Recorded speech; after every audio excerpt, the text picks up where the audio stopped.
साया माया सिमां बादि आंनि जिउनि सैथो जारिमिन क'क्राझार जिल्लानि जोबथेसालिनि फोरमायनांगौ दङ जिउनि जिउ जारिमिन मोनफैबाय आं लोगोफोर आंनि आंगो गामियाव सफैबाय आं दावहारुमोन आंनि आंगो नखराव नोंसोरबो मोजाङै थानांगोन सोरजिगिरि इसोरनि अननाया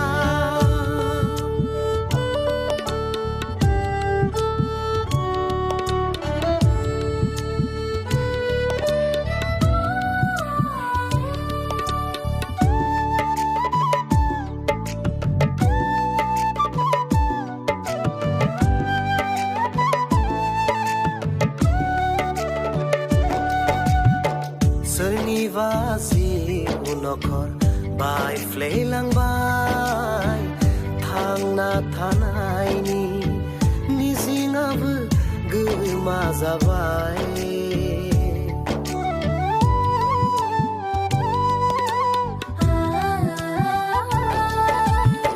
सोरनिबा जिउ नखर बायफ्लेलांबाय थांना थानायनि मिजिंआबो गोमा जाबाय थैनोसो लुबैयो जिउनि आंगो रावबो गैला साननानै मोदैजोंनो उन्दुलाङो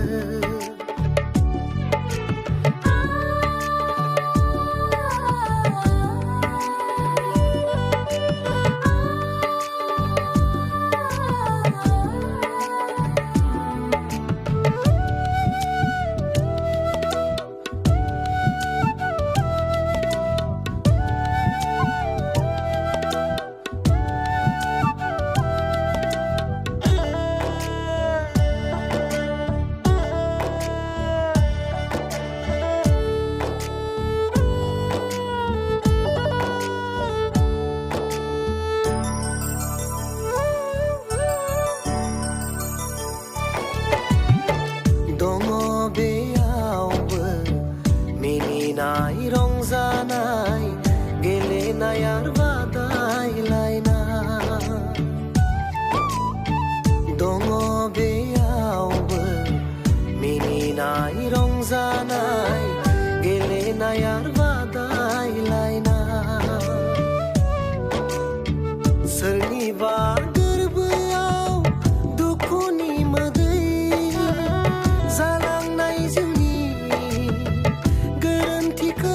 गोसोखांनानै सोरनिबा गोरबोआव दुखुनि मोदै जालांनाय जिउनि गोरोन्थिखौ गोसोखांनानै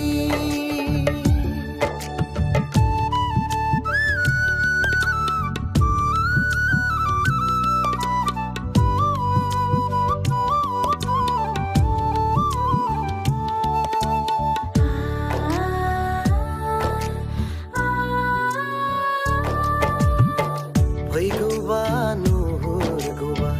नेनानै थायो उदांस्रिनि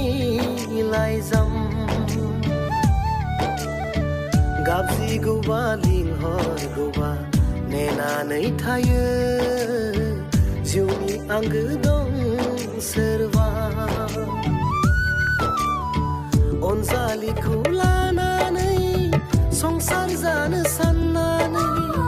जुलि लानायाबो माथो गोरोन्थि जायो जोबथेसालियाव थानांगौ जायो जिउनि मोनसे जारिमिन थालाङो जोबथेसालियाव थानांगौ जायो जिउनि मोनसे जारिमिन थालाङो जिउनि मोनसे जारि